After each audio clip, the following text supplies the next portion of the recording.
Following up now on the efforts to rebuild in Bryan County nearly a year after a powerful EF4 tornado devastated the area. Volunteers now reviving communities there one tree at a time, starting in Hendricks Park. And WSAV's Kaylee Fedko has more in today's tree planting project. Nearly a year ago, Georgia's deadliest tornado of 2022 touched down in Bryan County, leaving a devastating path of destruction.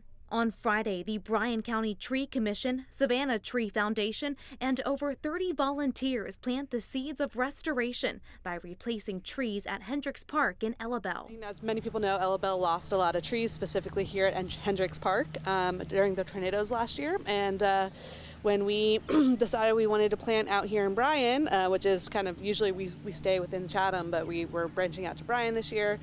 We reached out to our friends at the Coastal Bryan Tree Foundation and was like, where could we best plant? And they got us here. With the help of Bryan County residents, 32 trees are restored at the park.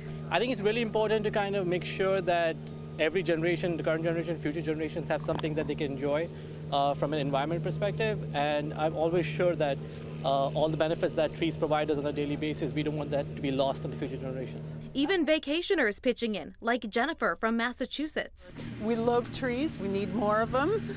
I wish in my own community we did a lot more of things like this. As for the type of trees, Hendricks Park will see quite the variety. We're planting a variety. We plant all natives. I think here we're planting some Jane magnolias, some bald cypress. I think that's all we got right now, but we plant all natives. The Savannah Tree Foundation plans to plant 150 trees in Chatham, Effingham, and Bryan counties, but Friday's project is just the beginning. In Ellabelle, Kaylee Fedko, WSAV News 3 on your side.